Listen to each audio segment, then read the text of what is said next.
விசுவாசிக்கிறவன் பதறான் என்று எழுதப்பட்டிருக்கிற வேத வசனத்திற்காக எங்கள் கர்த்தராகிய ஆண்டவரே, உமக்கு கோடான கோடி ஸ்தோத்திரங்கள் உண்டாகட்டும்.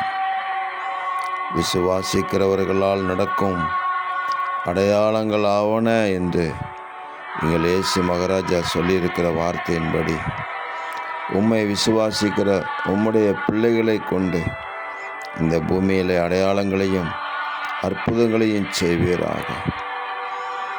விசுவாசமுள்ள ஜெபம் என்று சொன்னீங்களே, அந்த விசுவாசமுள்ள ஜெபத்தினுடைய வல்லமை இந்த பூமியிலே வெளிப்படுவதாக. தேவரீர், தன் விசுவாசத்தினால் நீதிமான் பிழைப்பான் என்று சொன்னீங்களே, விசுவாசிக்கிறவனுக்கு எல்லாம் கூடும் என்று சொன்னீங்களே. கூடாதது ஒன்றும் இல்லை. தேவனால் எல்லாம் கூடும். அவரை விசுவாசிக்கிறவனுக்கு எல்லாம் கூடும் என்று ஆண்டவராகிய இயேசு கிறிஸ்துவின் நாமத்தை நாங்கள் உயர்த்தி சொல்ல தேவ மகிமை எங்கள் மூலமாக வெளிப்படுவதாக. ஆமென். தேவரீர், அப்படி விசுவாசிக்கிற உங்கள் பிள்ளைகளை நீங்கள் வழிநடத்துகிறதுக்காக ஸ்தோத்திரம். இரட்சகர் இயேசு கிறிஸ்துவின் நாமத்தில் துதி ஸ்தோத்திரங்களை எடுக்கிறோம் பிதாவே. ஆமென், ஆமென், ஆமென்.